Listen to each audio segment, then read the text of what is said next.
Обучение через игру. В казахстанских детских садах начнут внедрять новую модель развития ребенка. Основная задача перезагрузки дошкольного образования – сделать так, чтобы дети меньше сидели за партами и больше изучали окружающий мир через игры. Сейчас от представителей 7 дошкольных организаций из 5 областей республики поступили предложения для участия в пилотном проекте. Подробности знает Динара Абдирова. Объяснил министр образования Асхат Аймагамбетов. По его словам, если раньше для детей проводились 20-минутные занятия по тому же расписанию, что и в школе, то теперь обучение и воспитание педагог будет начинать с момента поступления ребенка в детский сад.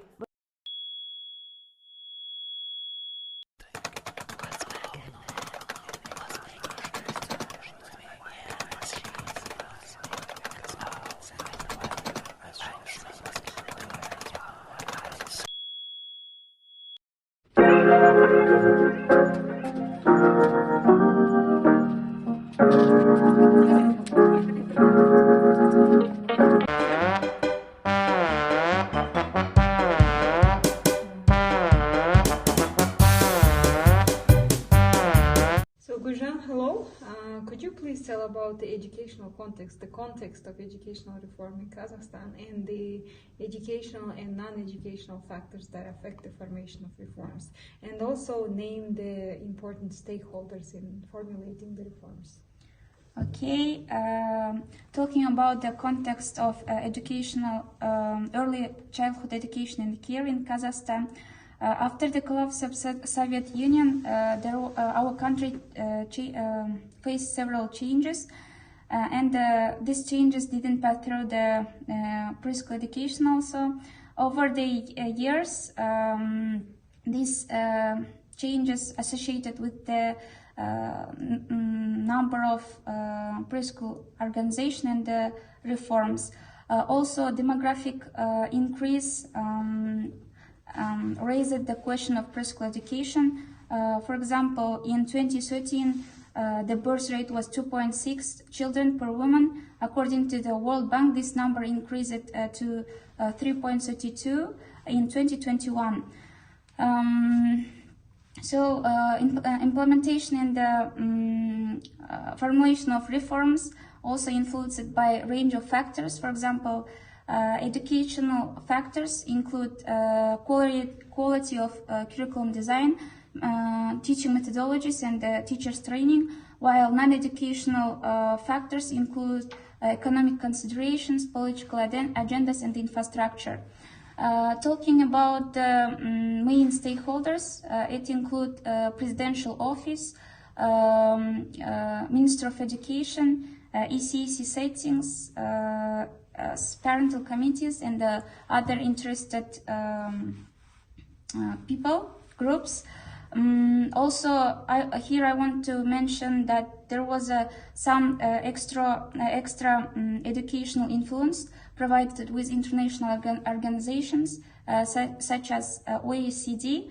OECD research framed the key actions by our country toward preschool development.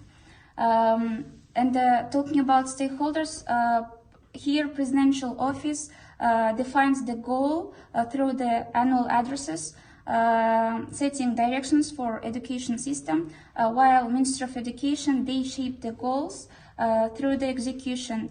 ECEC settings unfortunately has limited autonomy, and they are responsible for group distribution and supporting strategies.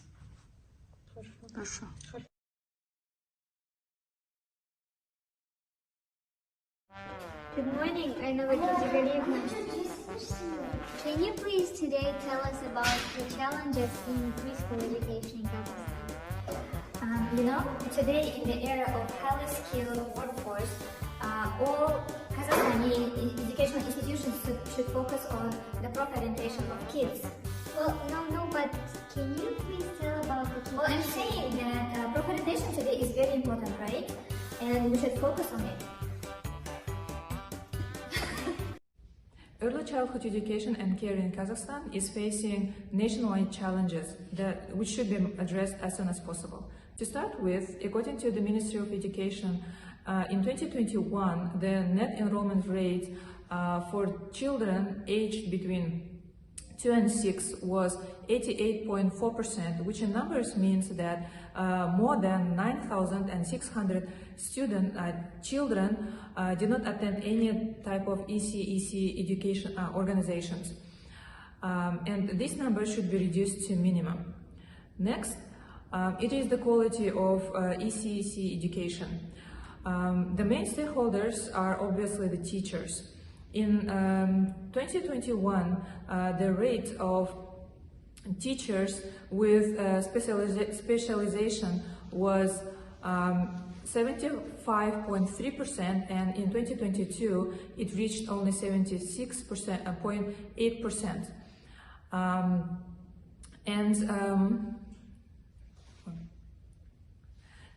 In Kazakhstan,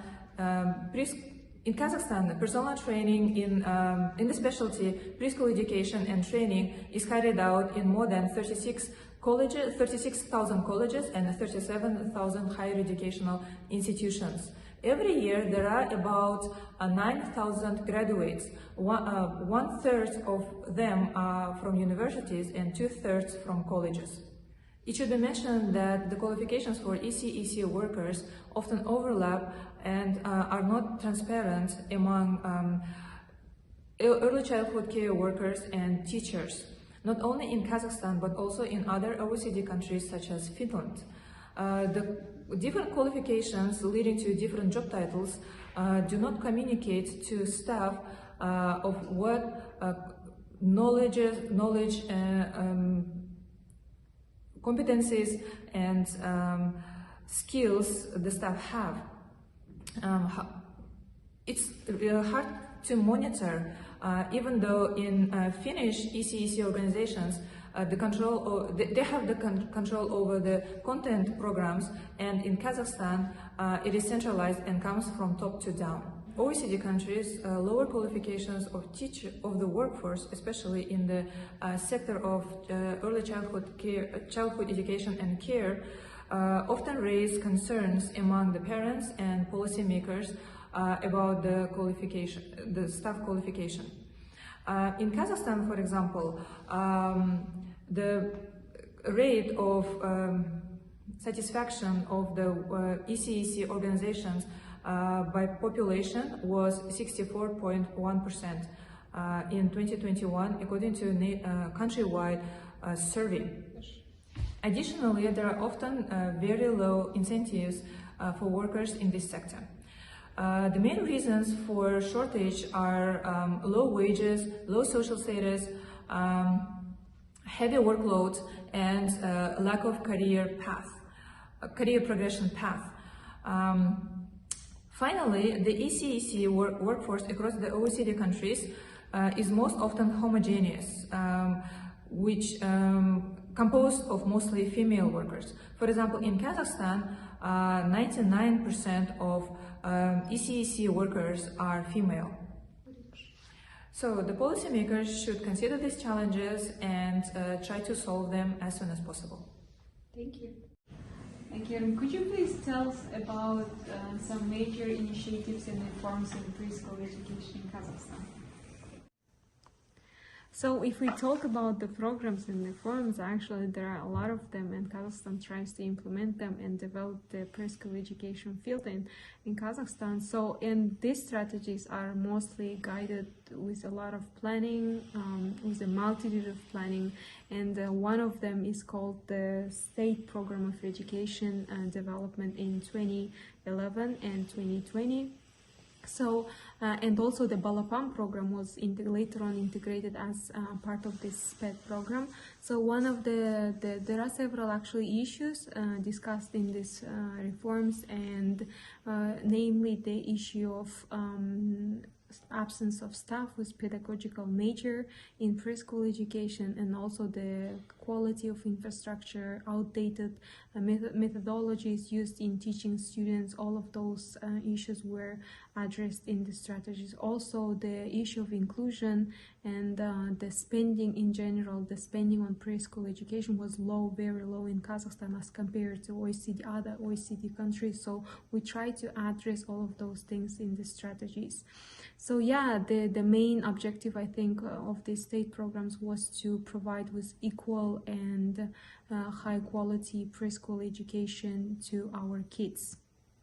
So if we continue on the topic of those programs, later on we also developed another SPED program for the 11 and 16 years, and then later on we also create the state program for SPED 2025, but unfortunately that program was terminated, and later on we developed the concept of development of preschool, secondary and Tibet education in Kazakhstan.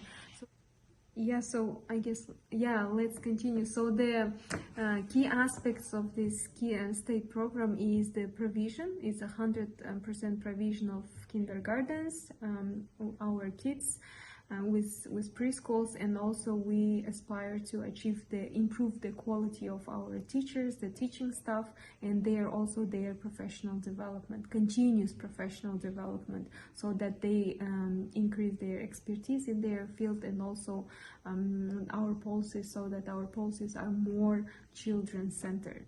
Basically, all of our strategies shows Kazakhstan's commitment to improving the quality of preschool education, and I think that many experts in Kazakhstan also agree on that, and also we understand that at the same time we have challenges of this field. Why? Because we understand that we need to pay more attention to the provision of preschooling in remote areas of Kazakhstan as well.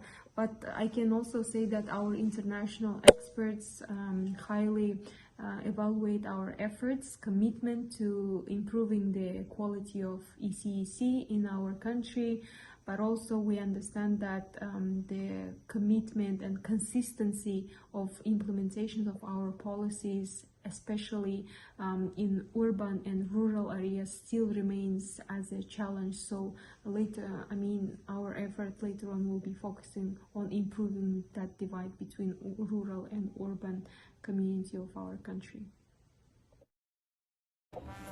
На данный момент 10 детей на одного воспитателя. Как вы это выявили? Как это выявили? Ну, не задавайте таких вопросов. Давайте просто я вот говорить сама и все.